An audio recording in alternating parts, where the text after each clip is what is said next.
kesalahan-kesalahan human error yang ada di tutorial tanggal 19 kemarin. Jadi, dimulai dari soal yang ini. Di sini kan kita bisa lihat ya, kalau curl itu di sini ada dikali sama H2E2-nya. Sedangkan yang kemarin aku jelasin di tutor, dia kurang dikali R. Nah, jadi harusnya ada dikali R di sini. Jadi nanti ini jadi R kuadrat, ini juga jadi R kuadrat.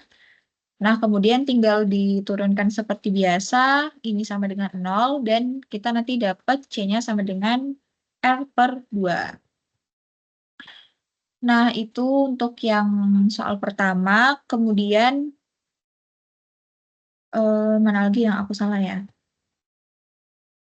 Nah, ini kan kita do per do R, up E pangkat minus lambda R per R. Nah, di sini aku tuh kurang tulis R lagi di sininya. Jadi kan do per do R, E pangkat minus lambda R per R harusnya. Tapi R-nya lupa nggak aku tulis. Tapi ini ajaibnya jawaban ke bawah tuh benar. Jadi ini insya Allah udah benar.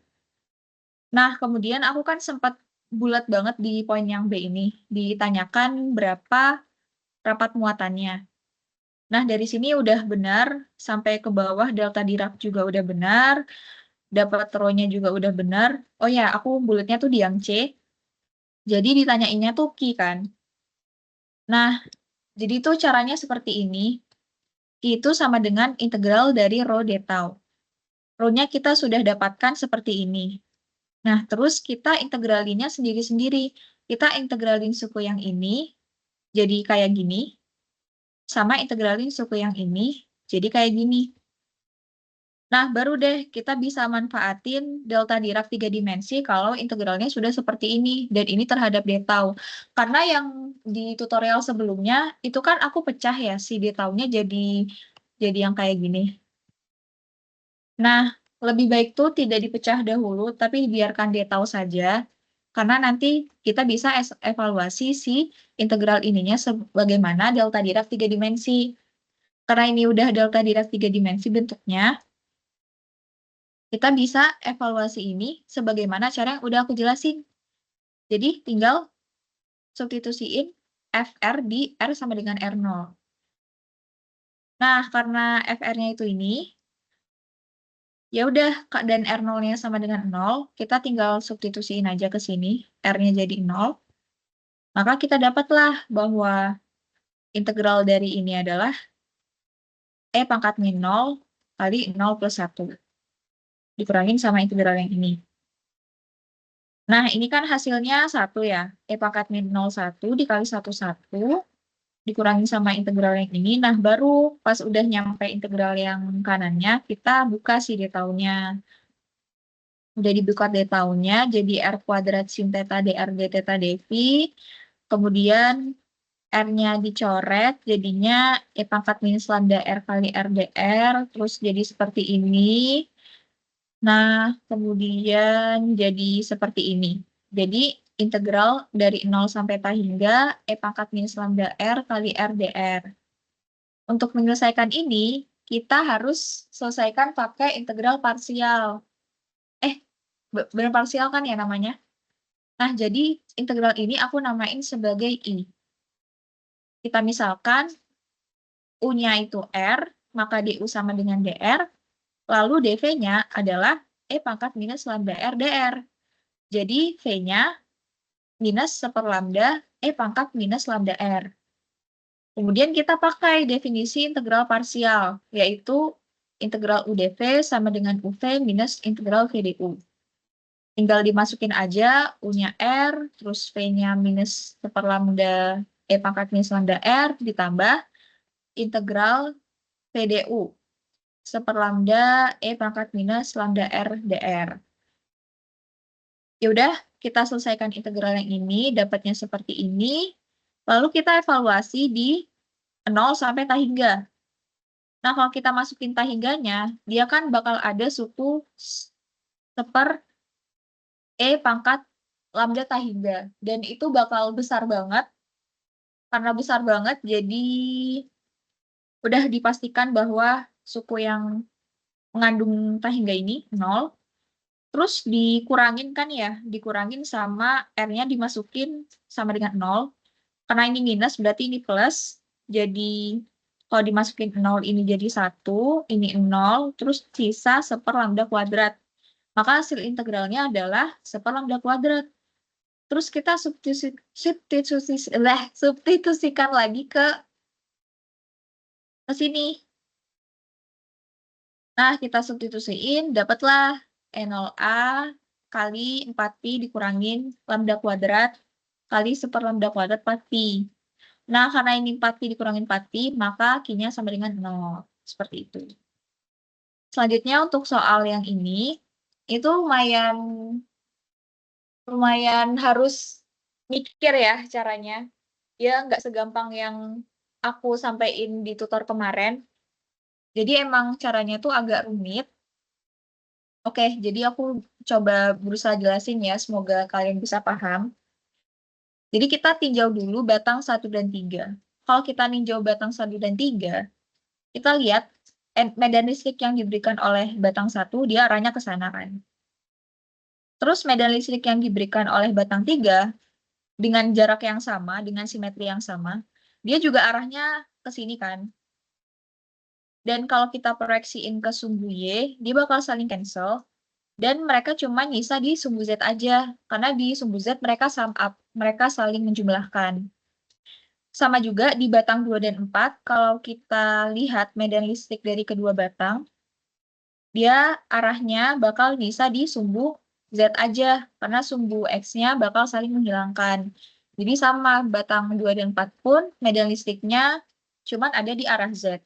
Sehingga bisa kita simpulkan kalau E yang dirasakan oleh Q adalah penjumlahan dari E1Z tambah E2Z tambah E3Z tambah E4Z.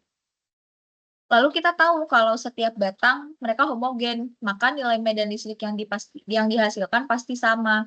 Jadi E1Z sama dengan E2Z sama dengan E3Z sama dengan E4Z. Sehingga ini bisa aku sederhanakan menjadi 4E1Z kata pi. Nah, berarti kita kan cukup nyari E1Z-nya kan. Kita cukup nyari medan listrik dari batang satunya. Kita gambar lagi, ini aku gambar lagi yang batang 1. Nah, terus jarak dari batangnya, pusat massa batang ke titik I-nya itu R apa ya ini bilangnya? R Latin kali, R Latin. Maka dia ngasilin medan listrik ke arah sana kan. Terus yang kita butuhin cuma S1Z aja, maka S1Z-nya adalah S1 dikali sin alfa. Dan E-nya sama dengan 4S1 sin alfa kata pi. Kita keep dulu persamaan ini. Sekarang kita coba cari berapa besar dari S1. Nah, ini tampak tampak samping dari batang satunya. Kalau kalian lihat batang satu dari samping, dia kan penampakannya begini ya. Nah, terus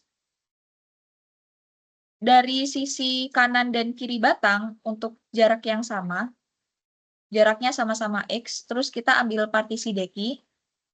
Deki yang sebelah kanan, dia kan ngasilin medan listriknya ke arah sini. Terus deki yang kiri, dia ngasilin medan listrik ke sana. Terus mereka di sumbu ininya, sumbu yang horizontal, mereka saling cancel. Cuma nyisa di sumbu vertikal aja. Berarti E1 itu sama dengan 2DE sin theta. Kenapa 2? Karena DE ini kan cuman sisi kanannya aja. Dari X0 sampai L/2. Karena kita butuh kanan dan kiri, maka dikali 2. Nah, kayak gitu. Terus DE bisa kita pecah jadi K dq per R kuadrat dikali sin theta. Nah, sin theta itu pakai segitiga yang ini kan. Atau aku gambar lagi ini di sini. Maka sin theta-nya adalah R per R. Dan R sendiri adalah R Latin kuadrat plus X kuadrat. Nah, dq itu karena dia satu dimensi, maka sama kayak lambda dx dikali R per R pangkat 3. Terus kita evaluasinya dari 0 sampai L/2. Kenapa L/2? Karena itu cuman sisi kanan batangnya aja. kan setengah panjang batang L/2. Terus S1-nya sama dengan kita keluarin yang konstanta, 2 kolom R Latin, integral 0 dari 0 sampai L/2, dx per R Latin kuadrat tambah X kuadrat pangkat 3/2. Di soal, diketahui bahwa integral dari ini, hasilnya ini. Dan mereka udah mirip ya bentuknya. Hanya saja di sini R Latinnya berperan sebagai Y. Jadi integral dari ini adalah X per R Latin kuadrat akar X kuadrat plus R Latin kuadrat. Terus kita evaluasi X-nya dari 0 sampai L/2. Nah, udah tinggal masukin aja L/2-nya, terus coret-coret, lalu dapatlah S1-nya seperti ini. Kita udah dapat S1, kita balik lagi ke persamaan yang ini. Kita balik lagi ke sini, maka tinggal masukin aja S1-nya. S1-nya kita masukin ke sini, kemudian sin alfanya, ingat ya, alfa sama theta itu beda. Kalau alfa itu yang ini yang alfa. Kalau theta berhubungannya sama batang 1 pas kita lihat dia penampakannya dari samping. Nah, karena alfanya ini, aku gambar lagi segitiganya di sini, maka sin alfanya sama dengan Z per R Latin.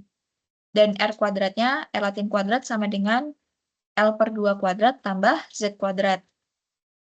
Yaudah kita tinggal masukin aja sin alfanya Z per R Latin, lalu jadinya seperti ini.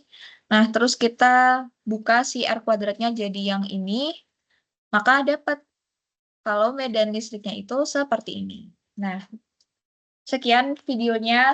Mohon maaf ya, kemarin tuh aku banyak error pas nge-tutor. Semoga penjelasan aku bisa bermanfaat.